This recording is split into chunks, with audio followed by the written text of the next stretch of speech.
Hey Divine Watchers, welcome back to Playing God. Today's episode is going to be a little different. At the end of the last episode, Jake bought a new piece of land, and today, we're finally going to build their tiny little home. So, let's get started. Alright, before we get started, if you haven't been following this series, here's the really quick version. Erin arrived in town with absolutely nothing. She spent some time living on the streets, just trying to survive.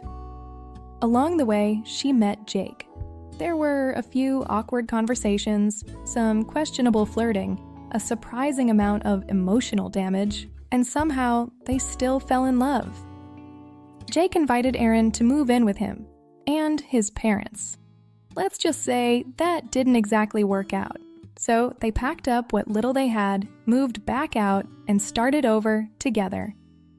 After a lot of hard work, they finally saved enough money to buy this place. Well, Jake did. And here's the fun part. Erin has absolutely no idea. Jake bought this lot as a surprise. At least in my head anyway. The game doesn't actually let me keep something like this a secret from her. But that's the story I'm going with. So, as you can probably tell, we're already well into the build. And before I started making any big changes, there were a couple of ideas that I knew I wanted to stick to. One of them was keeping the original footprint of the house. Jake bought the place with an unfinished project already sitting there. So instead of making it bigger, I imagined he simply decided to finish what someone else had already started.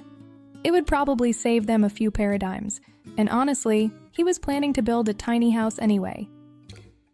At first, I tried building on top of the existing structure, but I kept running into weird bugs, so I ended up deleting everything and rebuilding it from scratch. And that actually fixed the problem.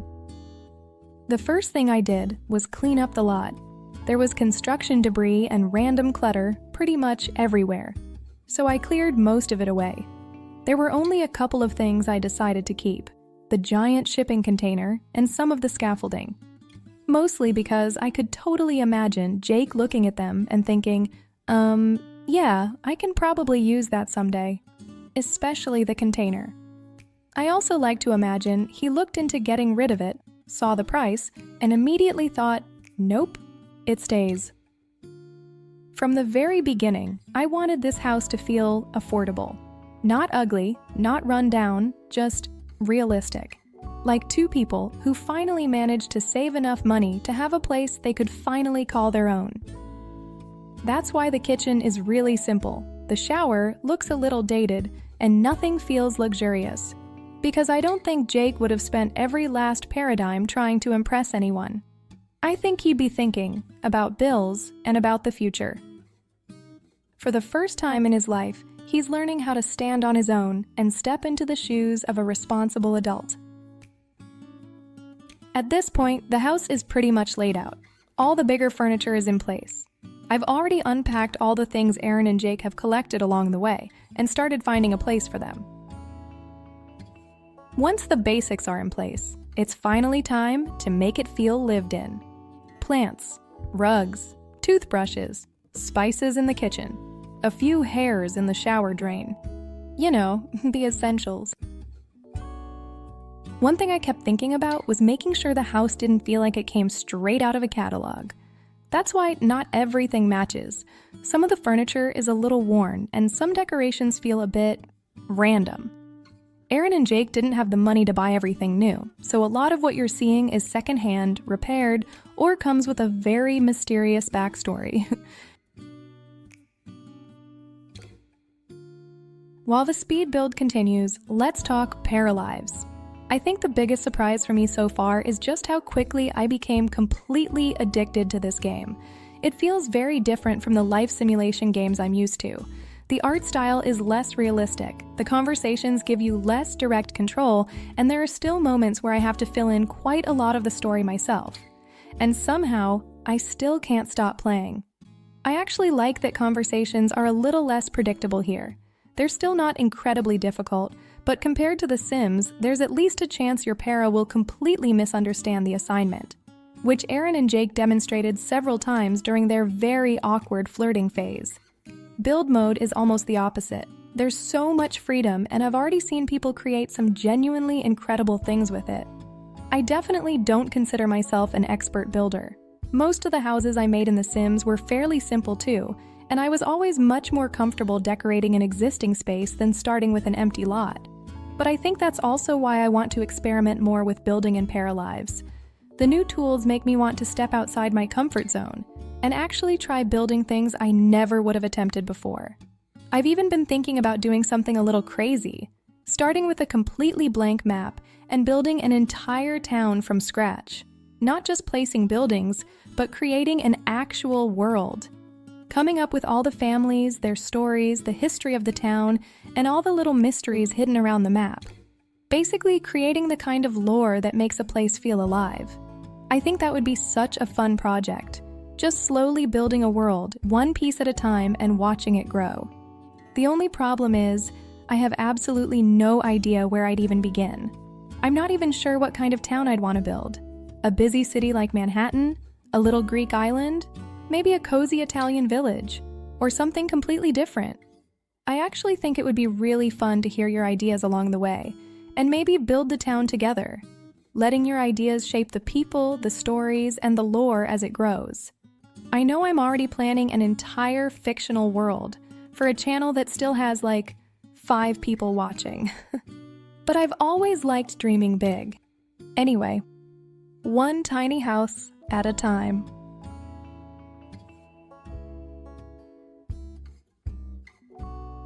At this point, the inside of the house is pretty much finished. Now it's time to move outside and start working on the yard. Before we get too far into the landscaping, I should probably apologize in advance.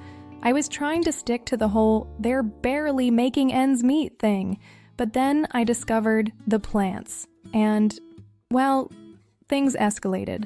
In my defense, they're really pretty.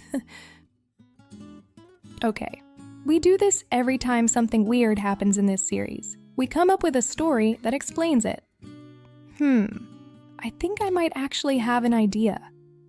Maybe Jake asked a few friends to help build the house, just to save some money, and one of those friends just happened to be a landscaper. He helped finish the house, took one look at it, and said, "This house looks naked." So he came back a few days later with way too many plants, and may have gotten just a little too enthusiastic. Honestly, I think that actually works. Which means, I guess we have a new character now. Now I just have to figure out who this guy is. Maybe once Paralives gives us gardening as an actual option, I'll finally be able to add him to their story. Speaking of things that aren't in the game yet, there are honestly so many features I'm excited to see eventually. And before anyone says it, I know it's early access. I'm not complaining. If anything, I'm just really excited to see where this game is going. Gardening is definitely near the top of my list, mostly because my day job is actually at an orchid greenhouse. So if I ever want to make a para that's actually based on me, I kind of need gardening to exist. I also can't wait for animals. Cats, dogs, birds. But honestly, I'm mostly excited for the farm animals. The little cow they put inside the general store absolutely got me. And if they add goats, it's over. I'll spend the next 50 episodes raising goats instead of progressing the storyline. I'd also love to see cars, even if they're mostly just for getting around town faster. Although, if they somehow let us actually drive around and see the town from inside the car, that would be incredible. Maybe that's asking for a little too much, but hey, a girl can dream. And honestly, if Paralives manages to add cars before The Sims, that would be hilarious. One thing I'd really love to see improved soon is conversations while sitting. Right now, they kind of just stare into space while the conversation keeps going. It doesn't really bother me while I'm playing, but when you're making story videos, you notice it immediately. Those telepathic conversations kind of break the immersion. I'd also love a proper small business system built into the game. Imagine opening a little cafe, a flower shop, a pottery studio, or even running a tiny store from your own house. I just love careers that actually need you to run them, not just watch the clock until your para comes home. I'm also really curious to see what they do with schools and hopefully universities someday. I don't even need to follow every single class. I just want more opportunities for chaos, getting detention, forgetting to study for a big test, doing something incredibly stupid because my teenage brain thought it was a good idea. I think that would be so much fun. I'd also love to see relationships become a little deeper, not just with more relationship options, but with more consequences. One of my favorite ideas in Paralives is the success chance for social interactions. I love that you actually have to think before trying something risky. I just wish the failures had a little more weight. Right now, if something goes wrong, you can usually just try again a few seconds later. I'd love it if taking a big risk actually felt like, well, a big risk.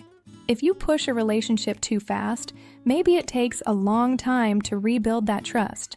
Maybe some interactions become unavailable for a while, or maybe you've genuinely made things awkward between them.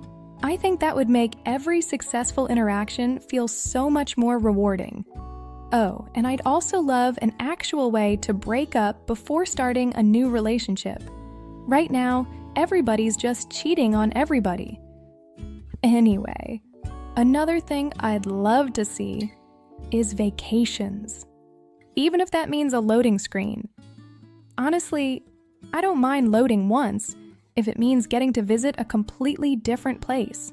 Imagine taking your paras to a little mountain town or a tropical island. Or imagine if we could actually have multiple towns in the same save file, each one being its own open world, and you could travel between them by train. Go visit friends, move your paras to a new town, maybe even have NPCs travel between them too. I think that would be amazing. Although, now that I think about it, the train is broken at the beginning of the game, so maybe that's their plan all along. Maybe one day they'll fix the train and completely surprise us. One thing I already think has a really solid foundation is the personality system. I love how personalities affect almost everything. Your conversations, your wants, even your needs. I just want more of them. Especially if you're playing without mods, it can feel a little limited after a while. But the way personalities actually influence your paras, I think that's one of the strongest systems in the game already. I just can't wait to see them expand it even further.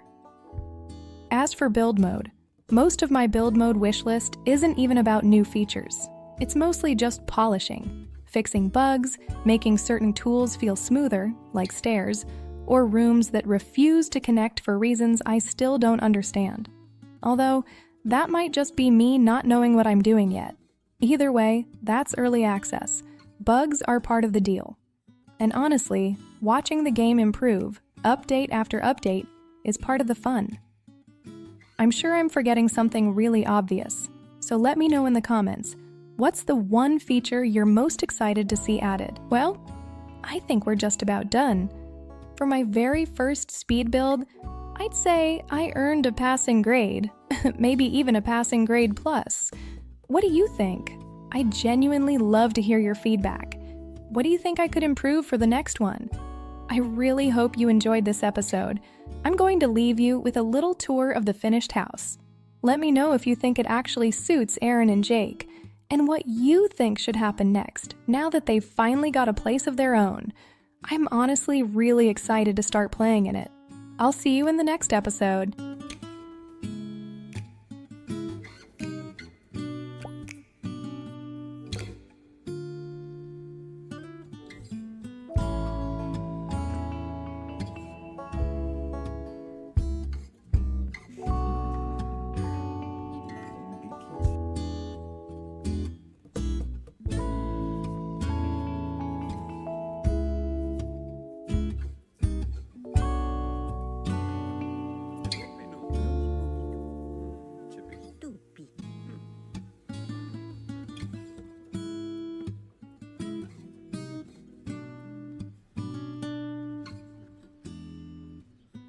Until next time, game saved.